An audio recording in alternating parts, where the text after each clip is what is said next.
ኋላ ግን ተውኝ፣ እኔም ባለ ርስትና ኑሮ ሆንኩኝ። ታዲያ ያችን የማድርባትን ጥጋት ማታ ማታ ዱርዬው የኔ ቢጤው እየመጡ ሰላም ነሱኝ።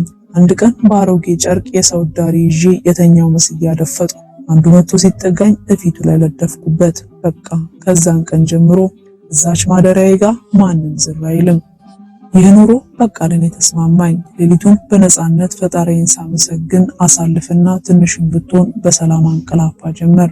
ይኸውልሽ በዚህ አይነት እየለመንኩ የምረዳቸው ብዙ መንቀሳቀስ የማይችሉ ሰዎች አሉ። እነሱን አብልቼ አጥጥቼ አጥቤ ሳስተኛቸውና ሲመርቁኝ ደስ ይለኛል። ይህንን የማደርግ እኔ ብቻ ልምሰልሽ? በአዲስ አበባ ከተማ ብቻ ለቁጥር የሚታክቱ የውሸት እብዶችና የኔቢጤዎች ብዙ ናቸው። ቀን ቀን ለምነው ያገኙትን ምግብ መጠጥ ልብስ እየሰጡ ማንም ያላያቸውና ከሰው ተገልሎ ያሉ በየሰፈሩና በየጉራንጉሩ በየቱቦና በየወንዛውኑ ተስፋ ቆርጠው የወደቁትን ይጎበኛሉ። እዛም አልፈው በበረሃ ላሉት ሽምብራ፣ ባቄላ፣ አቡጀዲ፣ መርፌ፣ ክር፣ ምላጭ አጠራቅመው እየገዙ ወስደው ይሰጣሉ። እኔም ፈጣሪ ፈቅዶልኝ አንድ ሁለት ሄጄ ነበር። መቼም የበረሃኞቹ ኑሮ አይምሰልሽ። በዓለም ያሉ ጥሩ ነገሮች ሁሉ በአንድ ተሰብስበው ቢከማቹ የዓለም ደስታና ሰላም ቢከማች እዛ በረሃ ያሉት ካላቸው ደስታና ሰላም የመንፈስ እርካታ ጋር ለደቂቃ አይወዳደርም። ብቻ ሰው የሆነው እንደ ሰው ተፈጥረው ከሰው የተለዩ ምድራዊ መልአኮች ኑሯቸው የገነት ነው። ታዲያ እዛ ለመቅረት ልቤ ሸፍቶ ነበር። የኔ ጸጋ እንዲሆኑ ብዙዎችን መርዳት እንደሆነ ስለተነገረኝ ተመለስኩኝ። ይኸውልሽ ኑሮዬ ይሄ ነው። አንቺም እድለኛ ነሽ። ወደፊት ኑሮሽ ከሚያስቀኑት ጋር ይሆናል እህቴ። እኔ በቀደም በዛ ያለ ገንዘብ ስትሰጪኝ ደንግጬ አተኩሮ ተመልክቼሽ ሄድኩ። ግን ለምን ብዬ ፈጣሪን ጠየቅኩ። እሱም ስለ አንቺ ሁሉን ገለጸልኝ። በቃ ከዛ በኋላ በዛ አድርገሽ ስትሰጪኝ አመስግኜ የምቀበልሽ አሁንም በፈጣሪ በመቤቴ ስታማጽኝኝ የመጣሁልሽ ለዛ ነው። የእናትና አባቴን ቤት ሸጬ ከወጣሁ በኋላ እንዲህ አይነት ቤት ከ20 ዓመት በኋላ ረገጥኩ አለችና ትንሽ ዝም ስትል እኔ የምለው እብድና የኔ ቢጤ ሳይሆኑ ችግረኞችን መርዳት አይቻልም እንዴ ብዬ ጠየቅኳት። ፈገግ አለችና በዚህ ዓለም ፍጹም ሆኖ ያለምንም ተከራካሪ በነፃነት ብዙዎችን ለመርዳት ከዚህ ሌላ አማራጭ የለም አለችኝ። እግዚአብሔር ስለፈቀደልሽ ሁሉንም ማሳይሻለሁ፣ ተነሽ እንሂድ ብላኝ ተነሳች። ተያይዘን ወጣን። መንገድ ላይም አሁን ወደ ቅድስተ ማርያም አባ ጻድቁ ጋር እንደምንሄድ በደንብ አስጠንቅቃ ነገረችኝ። አባ ጻድቁን ሁሌ እዛ ቅድስተ ማርያም በር ላይ አሮጌ ቆባቸውን ደፍተው ከኔቢጤዎች ጋር አያቸዋለሁ። እንደውም አንዳንዴ መነኩሴ ሆነው እዚህ ከተማ ውስጥ ለምኖ ከመብላት ለምን ወደ አንዱ ገዳም አይሄዱም ብዬ በልቤ እያጉረመረምኩ ነበር ሳንቲም የምጥልላቸው። ለካሳቸው እንዲህ በብርድ በፀሐይ የሰው ፊት እየገረፋቸውና እንደኔ ያለ ያላዋቂ እያማቸው እየሰደባቸው የሚኖሩት ለሌላው ኖራል። በጣም ደነገጥኩ። አባ ጻድቁን ካስተዋወቀችኝ በኋላ ሁሉም ነገሩኝ። በእውነት በእጅጉ ኮራሁ። ለካ እንደዚህ በየቤተ ክርስቲያኑ ደጅና በየቤቱ ጥግ እብድና ወፈፌ ደካማ መነኩሴ መስለው የሚታዩት ቀን ገንዘብ ልመና ሌሊት ፈጣሪያቸውን እየለመኑልን ነው ወጥተን የምንገባ ሰላም አድረን የምንነሳው። በተለይ ለኃጢአቱም ለጽድቁም ምንጭ የሆነችው አዲስ አበባ ሰላሟ ተጠብቆ ያለው ለካ በእነሱ ምሰሶነት ነው። ከዚህ በፊት ትኩረት ያልሰጠሁት ነገር ሁሉ ግልጽ ብሎ ታየኝ። ለካ የምንኖርባት ከተማ እብዱ ጤነኛ ነኝ ብሎ የሚንቀባረረው እብዱ ኑሯል። ይገርማል። የሀገሬ ሰው በጣም ሩሩህ ስለሆነ ለለመነው ሁሉ ይሰጣል። ስጦታው ለዛ ለሰጠው ሰው ብቻ ይመስለዋል። ለካሱ ሳይታወቅ ስንት ህመምተኛ፣ ስንት ደጋፊ ሰብሳቢ ያጣ፣ ስንት ለፈጣሪ ብሎ ሁሉን ጥሎ በረሃ የወደቀ መናኝን የደገፈ እንደሆነ አያውቅም። ለካ ለዚህ ነው ሀገሬን ምንም ኃጢአቷ ቢበዛ ጌታችን ለክፉ አሳልፎ ያልሰጣት፣ ጠዋት ማታ በሰላምና በፍቅር የሚንከባከባት አልኩኝ። ነገሮች ሁሉ ከአእምሮዬ በላይ ሲሆኑ አባ ጻድቁ ሁሉን ካስረዱኝ በኋላ በሳምንቱ ስብሰባ ላይ ከሷ ጋራ አብሬ እንድገናኝ ነግረውኝ ተሰናበትን። እማሆይ በጉጉትና በአግራሙ ሲሰሙ ቆይተው ንግግራቸውን አቋርጠው ይቅርታ ለመሆኑ የተሰበሰቡ አሉ። እኔ ቦታውን ይሄ ነው ልል አልችልም። ብቻ ከተማ ወጥቶ ነገር በሌለበት ሜዳ ላይ ነው። ከዛ መልስ አባ ጻድቁን እግራቸው ላይ ወድቄ ከነሱ እንዳንዱ ሆኜ ላገለግል እብደቱንም ለማኝነቱን ልሞክረው ስላቸው የለም ያንቺ ክፍልሽ በረሃ ሆኖ ለዓለም መጸለይ ነውና ያለሽን ሁሉ ለፈጣሪ ሰጥተሽ ተዘጋጂ፣ እሱ ወደ ወደደው ይወስድሻል አሉኝ። በቃ ወዲያው ለመስሪያ ቤት የመልቀቂያ ደብዳቤን አስገብቼ ያለኝን ንብረት ሁሉ ሸጬ ለነሱ ሰጠው። ዘመዶቼ፣ ወንድሞቼ በሽማግሌ ቢያስመክሩኝ እኔ አሜሪካ ለመኖር ስላሰብኩ ነው ብዬ አታለልኳቸው። ሁሉን ሸጬ ቤቴን የሸጥኩለት ሰው ውስጡ ያለውን እስካነሳ ለ3 ቀን ጊዜ ሰጠኝ። በመጨረሻዋ ቀን ያንን የሚያህል ቤት ውስጥ ያለምንም ነገር ሁሉን ሸጬና ሰጥቼ ባዶ መሬት ላይ እርፍ ብዬ ተኝቼ አደርኩና ጠዋት ሰውየው ዕቃውን ጭኖ ሲመጣ በሩን ከፍቼ ካስረከብኩት በኋላ ባዶ እጄን ስወጣ ግራ ገባኝ። አሁን ወዴት ልሄድ? ማጋ ልጠጋ? ብቻ ባዶነት ተሰማኝ።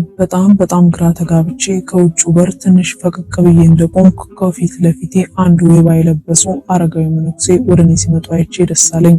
ግን ወዲያው ሰውነቴ ደካከመ። የሆነ ጫና ተጫነኝ። ራሴን ችሎ መቆም አቃተኝ። እኚህ መነኩሴ ልጄ ደህና ዋልሽ ሲሉኝ በግድ ከንፈሬን አላቅቄ አባቴ በጣም ደክሞኛል፣ አሁን ላናግሮት አልችልም፣ ትንሽ ተኝቼ ላሳልፍና ኋላ አናግሮታለሁ ብዬ እዛው የነበርኩበት ቦታ ላይ ጋደም አልኩኝ። ከባድ እንቅልፍ ይዞኝ ጭልጥ አለ። ስነቃ ያለሁት እዚህ ዋሻ ውስጥ ነው። ደነገጥኩ። ዙሪያ ገባውን አየሁ። ጭልጥ ያለ በረሃ። የአባ ጻድቁ ቃል ትዝ አለኝ። እሺ በረሃው ሲሆን ግን ያለ ሰው፣ ያለ ውሃ፣ ያለ ምግብ፣ ያለ መብራት እንዴት ሆኖ ይኖራል ብዬ ሳሰላስል አንድ እናት መጥተው ልጄ ውሃ ያው አጠገብሽ አለ፣ ምግቡንም ፈጣሪ ያዘጋጅልሻል፣ አትፍሪ፣ አትሸበሪ ብለውኝ ተሰወሩ። በቃ ልቤ በደስታና በተስፋ ተሞላ። ወዲያው ይሄ ዋሻ በብርሃንም ተሞላ። ያው 30 ዓመቴ ከዛች ቀን ጀምሮ ብርሃኑ ሌሊት ተቀን ተለይቶኝ አያውቅም አሉ። ከዛ ሰማያዊ ብርሃን ጋራ ከፊታቸው ከሚፈልቀው ብርሃን ጋራ ተዳምሮ ዋሻ ውስጥ 7 ፀሐዮች ያሉ መሰለም። እማሆይ ሁሉን በአርምሞ ከመስማት በቀር የሚሉት አጡ። እማሆይ ወደ ጸሎታቸው መለሳሉና ጸሎት ጀመሩ። ከጸሎት በኋላ ከተንበረከኩበት ተነስተው ወደ ጓሮ ሂደው በትንሽ ቅል ውሃና ቅጠል ይዘው መጡና ጸሎት አድርገው ለእማሆይም ሰጥተው ለራሳቸውም ከቅጠሉ 2ቷን ቅጠል አፋቸው አድርገው ከውሃው ተጎነጩና መስገን ፈጣሪ ምግባችንን አዘጋጅተ ስለሰጠህን ብለው ጸሎት ካደረጉ በኋላ እማሆይ አሁን ስለመሸ እዚሁ ደሩና ነገ ጌታ ወዳለው ይሄዳሉ ብለው መኝታ ቦታቸውን አሳይተዋቸው ወደ ጸሎታቸው ሄዱ። እማሆይ ሌሊቱን ጎናቸው መሬት ሳይነካ ተንበርክከው ሲጸልዩ ነጋ። እማሆይም የእሳቸውን ጸሎትና ትሩፋት ሲያዩና ሲያደንቁ እንቅልፍ ባይናቸው አልዞረም ነበር። እማሆይ የጠዋት ጸሎታቸውን አድርሰው እማሆይን ጠሩና እናቴ እዚህ በረሃ ውስጥ እየተዘዋወሩ የአባቶችና የእናቶችን አኗኗር ሲያዩ 2 ወር ሆኖት፣ እንግዲህ ጌታችን በቃ ብሏል፣ አሁን ይመለሱና በመጀመሪያ ወዳገኟቸው አባት ይሄዱ። እሳቸው የሕይወቱን መንገድ ሁሉ ፈጣሪ ባመለከታቸው አቅጣጫ ይመሩታል ብለው አሰናበቷቸው። እማሆይ 2 ወር ሙሉ በረሃውን እየተዘዋወሩ ሲጎበኙ ብቻቸውን አልነበሩም። እሳቸው በግልጽ የማይታዩ አባት ነበሩ እየመሩ ሁሉም ጋር የሚያደርሷቸው። ዛሬም ወደዛ መጀመሪያ ወደ መጡበት ሊያደርሷቸው ፊት ለፊታቸው እየሄዱ ነው። እማሆይ እኛ አባት ጋር ሲደርሱ ለጥ ብለው እግራቸውን ስመውና መስቀላቸውን ተሳልመው ቁጭ አሉ። እኛ አባት ፊት ለፊታቸው ቁጭ አሉና እማሆይን ጉዞ እንዴት ነበር ልጄ ብለው ጠየቋቸው። እማሆይ ባይናቸውን ባሞልቶ አባቴ ምን አንደበት ኖሮኝ በምን ቃል ልግለጽሎት? እንደው ሳይገባኝ ይህንን ሁሉ ነገር እንዳይ እንድሰማ ያደረገኝ ፈጣሪን ከማመስገንና ከማድነቅ ሌላ ምን እላለሁ? አሉንባቸውን እያንጠባጠቡ። አይ ልጄ እንኳን እርሶን ንጹሃን ቀርቶ እኔን ኃጢአተኛውን ሳይገባኝ ይሄው ያኖረኝ የለ አሉ በትህትና። እማሆይ እንባቸውን ጠራረጉና አባቴ ፈቃዱ ቢሆን ብዙ ያልገቡኝ ነገሮች ነበሩ፣ ከድፍረት ካልቆጠሩብኝ ልጠይቁት አሉ። ይሁን ፈጣሪ ያመለከተኝንና ለእርሱ ይገባል ያለውን መልስ እሱ ይስጦታሉ። እሺ አባቴ እኔ ግራ የገባኝ ይህ ሁሉ በበረሃ የወደቀ ሰው አር ሳይቆፍር ደሞዝ የለው ጠያቂ ዘመድ ወገን የለው እንደው ምን በልቶ ምን ጠጥቶ ይህ ሁሉ ጊዜ ዘመን ይዘለቃል አሏቸው። አባ ፈገግ አሉና ልክ ነው፣ ከፈጣሪ በቀር የኔ የሚለው በዚሽ ምድር ላይ ምን የለውም። ግን ፈጣሪ በረቂቅ ምስጢሩ እኛን መፍጠር ያላቃተው እኛን መመገብ አያቅተውም። ሁላችንንም ከመፍጠሩ በፊት የሚያስፈልገንን ሁሉ አዘጋጅቶና አሟልቶ ነው። ስለዚህ እዚህ በረሃ ላይ የወደቅነው እሱን ብለን ነውና ግማሹ ስራ ስር ቆፍረው ይመገባሉ። አንዳንዱ ያገኘውን ቅጠል አረረ መረረ ሳይል ይመገባል። ግማሹ እሱ በረቀቀ ጥበቡ አእዋፍ ምግቡን እያመጡ ይመገቡታል። ብቻ ስንቱን ልንገሩት። ግማሹን በከተማ ያሉ ቅዱሳን ምዕመናን በሚስጥር እሱ ፈጣሪ በመራችው መንገድ ሽምብራ፣ ባቄላ፣ አቡጀዲና የመሳሰለውን በመላክ ይመግቡታል፣ ያለብሱታል። ሌላውም እንዲሁ በከተማ ቁጭ ብሎ እብድ ወፈፌ የኔ ቢጤ መስሎ ለምኖ አስፈላጊውን ነገር ይዘው መጥተው ለተገባቸውና ለተፈቀደላቸው ሰጥተው ይመለሳሉ። ይሁሉት እናቴ በዚህና በዚህ ሌላም ሌላ እሱ ባወቀ እኛ በማናውቀው ሁኔታ እንደየስጦታውና ደረጃው መግቦና አልብሶ ያኖረዋል። ከተማ ያለውንስ ቢሆን ገበሬውን ነጋዴውንስ ቢሆን እሱ ባወቀና በፈቀደ አይደል ምግቡን የሚያዘጋጅለት አሉ አይናቸውን ወደ ሰማይ ሰቅለው።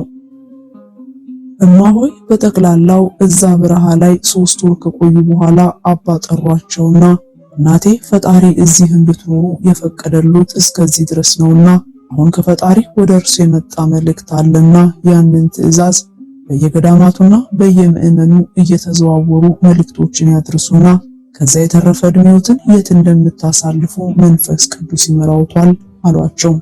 እማሆይ ስቅስቅ ብለው አለቀሱ።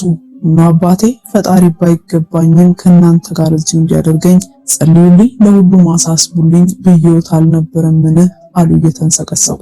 እሳቸው እናቴ እኔም ሆንኩ እናቶች አባቶች ወደ ፈጣሪ ማሳሰባችንን አላቋረጥንም፣ ግን እሱ ስራው ረቂቅ ለሁላችንም እንደየጸጋችን ስጦታችንን ያሰማራናልና እርሶን እዚህ በረሃ እንድትቀሩ ሳይሆን በየገዳማቱ እየዞሩ የጠፋውን ስርዓት የተዘበራረቀውን አኗኗር ወደ ቀደመ የገዳም ስርዓት እንዲመለስ ጆሮ ላለውና ልብ ላለው እንድታውጁለት እንድታስተምሩለት ለሁላችንም በአንድ ላይ መልእክት ስለመጣ ጌታችን ባሰማራው ተሰለፉ ዘንድ ግድ ነው። አባቴ እኔ ማን ሆኜ ነው ገዳማትንና ምዕመናትን የምመክር የማስተምራሉ እንባቸው ሳይቆም። እሱም ራሱ ለዚህ የመረጡት አምላክ ያውቃል። የኛ ድርሻ መልእክቱን ማስተላለፍ ብቻ ነውና ይልቅ ተረጋግተው ይስሙኝና እንደ ልባሙ ባሪያ የተጣለቦትን አደራ ተወጥተው ከፈጣሪው ይሸለሟሉና የሚነግሯቸው መልእክት ያለምንም ፍርሃት ድካም እንዲወጡ ጸሎት አደረጉላቸውና መስቀል ባርኳቸው ትዕዛዙን ማስተላለፍ ጀመሩ። እማሆይ እግዚአብሔር ባመለከታቸው እግዚአብሔር የሰጣቸው መልእክት ለማድረስ በየቦታው መኳተን ጀመሩ። ይቀጥላል። ምስጋናችን ለእማሆይ እህተ ማርያም ይፍሩ ዘደብረ ወገግ ይድረስልን። ይህንን መርሃ ግብር ያሰናዳንላችሁ የበረሃው ምስጢር ከሚለው ከእሳቸው መጽሐፍ ላይ ነው። በዛሬ አበቃን። ቸርን ሰንብት። እግዚአብሔር ኢትዮጵያንና ሕዝቦቿን አሁን ካሉበት መከራ፣ ስቃይ፣ ችግር በፍቅሩ በትህትናው በይቅርታ ያሻግርልን።